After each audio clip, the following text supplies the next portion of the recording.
आज एक गंभीर मुद्दा जो कि मैं लेके आया हूँ। शायद मेरी ये मजबूरी भी है एक कहानी बताने की। संडे का दिन और जब मैं घर से नेहरू की तरफ आ रहा था, रास्ते में एक बुजुर्ग महिला और एक बुजुर्ग करीब 70-72 साल के दो बैग लेके जा रहे थे। मुझे ऐसा लगा कि शायद मुझे रोकनी चाहिए और लिफ्ट उनको देके उनसे पूछूं कि आखिर वो कहाँ जा रहे हैं। सडनली मैं गाड़ी रोका और आके उनके पास पूछा कि आप कहाँ जा रहे वाले हैं। तो बोले कि हमें या तो बेलापुर से ट्रेन मिलेगी, नहीं तो वासी से ट्रेन मिलेगी, तो हम लोग अपने गांव जा रहे हैं। संडे का दिन है, मेगा ब्लॉक है, तो शायद इसके लिए वो पैदल निकल गए। और मैंने पूछा उनसे कि आप तो ऑटो ले सकते हैं स्टेशन जाने के लिए। तो बोले कि जो ऑटो का जो खर्च होगा ये हमारे रास्ते में खाने के लिए खर्च होगा। फिर मैंने पूछा उनसे कि आप लोगों का घर कहाँ है। तो बताया कि यूपी में एक जगह है जौनपुर, हम लोग वहाँ जा रहे हैं। मैं उनसे पूछा कि आप यहाँ पर किसके यहाँ आए थे, आपके यहाँ रहता कौन है और आप अकेले क्यों जा रहे हैं। बहुत देर तक रास्ते में इस बारे में उन्होंने कोई बात नहीं किया, लेकिन अचानक से उनकी जो पत्नी है वो रो गई। मैं उससे पूछा कि आप मुझे बताइए, हो सकता है कि शायद मैं आपकी कुछ हेल्प कर पाऊँ, क्योंकि आप लोग पूरा पसीना से और जिस तरीके से आप आ रहे हैं मुझे ऐसा लगता है कि कुछ प्रॉब्लम है। उन्होंने मैं गाड़ी रोका और उनको मैं चाय के लिए पूछा, पानी का बोतल लेकर ला कर दिया। उन्हें एक स्टोरी सुनाई और शायद ये स्टोरी कई मायनों में एक सवाल भी खड़ा करता है। कोरोना के बाद उनका एक लड़का नवी मुंबई में खार घर में रहता है। एक तोता लड़का है, उनकी वाइफ यहाँ रहती है, एक उनका 6 साल का लड़का है और अभी भी एक बच्ची हुई। बच्ची के जन्म से पहले उस लड़के ने अपने माँ बाप को यहाँ बुलाया कि साथ सेवा हो जाए, अकेले हम नहीं कर पाए। माँ बाप यहाँ पर आए और जब तक बच्ची का डिलीवरी होना था पूरा सेवा की। उनकी माँ पूरा खाना बनाती थी, सेवा करती थी। लेकिन जैसी ही डिलीवरी के बाद जब उनके लड़के ने उनसे बोला कि अब आप यहीं रहिए, और ये बात और उस दिन से जो उनका नाती, जो को पोता है, जब इन लोग बाहर हॉल में बैठते थे तो उस पोते को खींच के ले जाती थी कि साथ बात भी न करें। और डेली का डेली कुछ न किसी बात पे एक हंगामा होता था। और कुछ दिन बाद जब इनको ऐसा लगा कि न तो कभी खाने का, कभी बाहर निकल जाएं, सैटरडे संडे बाहर निकलते थे, आज भी साधु नहीं है, तो चिट्ठी लिख के आए। इनको ऐसा लगा कि शायद मेरी वजह से हमारे बेटे बहू का जो जीवन है, शायद इसमें झगड़ा बहुत ज्यादा हो रहा है और हमारा रहना यहाँ पर ठीक नहीं। इसके बीच का जो स्टोरी है वो तो बहुत ही दर्दनाक है, जो शायद मैं बता नहीं पाऊँ।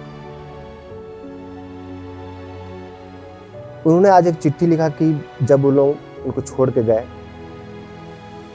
और एक बीच का जो कमरा शायद उनको लॉक कर दिया, कि हो सकता है उनको शायद ऐसा लगा हो कि माँ बाप हैं, हम लोग बाहर जा रहे हैं तो अंदर गया हो। तो इनको ऐसा लगा कि शायद अब हम लोग यहाँ से निकल जाना चाहिए। तो उन्होंने चिट्ठी लिखी कि हम लोग जा रहे हैं और अभी छोड़ दिए हैं। जब तक वो थे तब तक शायद उनके माँ बाप, उनके जो बेटे बहू हैं नहीं थे घर पे, वो लोग कहीं घूमने गए थे और ये पैदल ही निकल गए। उनके पास जो भी रुपए थे, जो ट्रेन का टिकट लेने में जो खर्च होगा, और वहां से पैदल निकल गए। आज एक बात सोचने की है और ये बहुत बड़ा मुद्दा भी है कि जिस पोते को आप खींच रही थी या उनसे मिलने देती हैं, बात नहीं करने देती, क्यों? क्योंकि वो गांव के हैं, वो पहले एक स्कूल में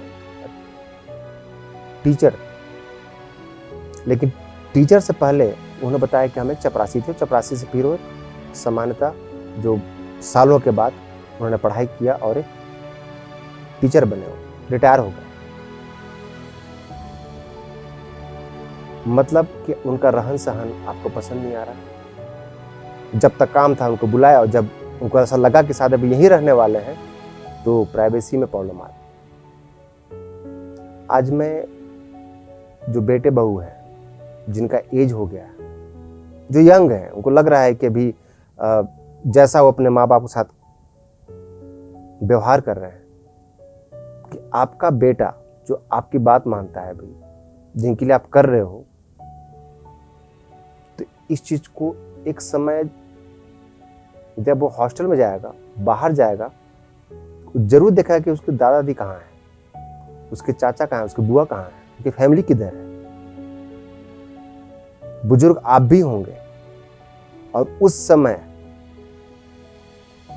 ये रिप्लिका होगा। मैं उनसे पूछा कि आप क्या बोलना चाहते हैं? उन्होंने बोला कि नहीं, मैं इस बात को कभी भी न्यूज या कभी अपने गांव में भी नहीं बताऊंगा कि मेरे साथ क्या हुआ, नहीं तो मेरे बेटे बहू का बदनामी होगी। शायद जो आप सुन भी रहे होंगे तो सोचिए कि ये उनकी नीयत है। जिस भावना से उन्होंने एक कहानी सुनाई थी, शायद वो मैं आपको बता भी नहीं पा रहा हूं, लेकिन आपको ये बता दूं मैं कि महाराष्ट्र में बुजुर्गों के लिए कानून है। उन्होंने अपने हेल्पलाइन पर यदि फोन कर दिया तो आप अरेस्ट भी हो सकते हैं। और ये बात जानना भी जरूरी है कि आज ऐसे केसेस कई घर में हो रहे हैं। एक कहानी है, आज आप जवान हैं, जब तक आप सुंदर हैं, आपको अपने पढ़ाई का घमंड है, ये एक दिन खत्म हो जाएगा। आपको यदि प्राइवेसी चाहिए तो वो भी जरूरी है, लेकिन साथ में अपने माँ बाप बुजुर्गों का आपने जो अनादर करते हैं, इसका भी आपको फल मिलेगा। हो सकता है कि आप जो पढ़े लिखे हैं उनका उतना पढ़ाई लिखाई नहीं है,